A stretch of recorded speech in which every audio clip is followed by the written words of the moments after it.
यानंतर आणखी एक मोठी बातमी येते ती म्हणजे श्रीकांत शिंदेंच्या मेहुण्यांकडे मोठी जबाबदारी सोपवण्यात आलेली आहे। विपुल कदम हे गुहागर विधानसभा समन्वयक पदी त्यांची नियुक्ती करण्यात आलेली आहे। शिंदेंच्या हस्ते त्यांचं हे नियुक्तीपत्र देण्यात आलेलं आहे। स्थानिक स्वराज्य संस्था च्या निवडणुका आता येत आहेत आगामी काळामध्ये आणि त्या पार्श्वभूमीवर विपुल यांची ही निवड महत्त्वाची आहे। पण पाहतोय खासदार श्रीकांत शिंदे यांचे मेहुणे आहेत विपुल कदम आणि त्यांची गुहागर विधानसभा समन्वयकपदी नियुक्ती करण्यात आलेली आहे। उपमुख्यमंत्री एकनाथ शिंदे यांच्या हस्ते तसं नियुक्तीपत्र सुद्धा त्यांना देण्यात आलेलं आहे। तसंच गुहागर मतदारसंघात स्थानिक स्वराज्य संस्थांच्या निवडणुका आता येऊ घातलेल्या आहेत आणि या निवडणुका पाहता या निवडणुका लक्षात घेता ताकद वाढवण्यासाठी खासदार श्रीकांत शिंदे यांचे मेहुणे विपुल कदम यांच्यावर मोठी जबाबदारी टाकण्यात आलेली आहे।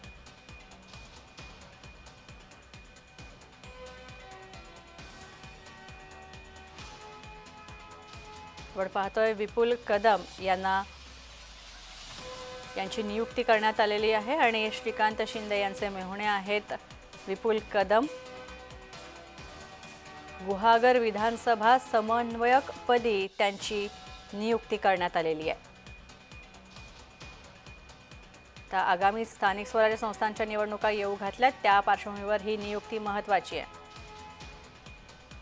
कुणाल भुईटे आमचे प्रतिनिधी आमच्या सोबत आहेत। कुणाल, काय अधिक माहिती आहे? खरं तर आता स्थानिक स्वराज्य संस्थांच्या निवडणुका येऊ घातल्या तिथे आणि त्या पार्श्वभूमीवर ही नियुक्ती किती महत्त्वाची ठरेल? स्नेहा,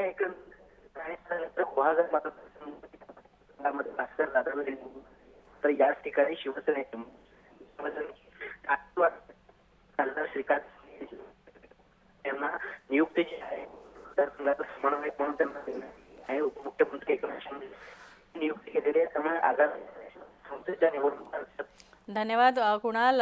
खरं तर काही तांत्रिक कारणामुळे आमचा संपर्क होऊ शकत नाहीये कुणालशी।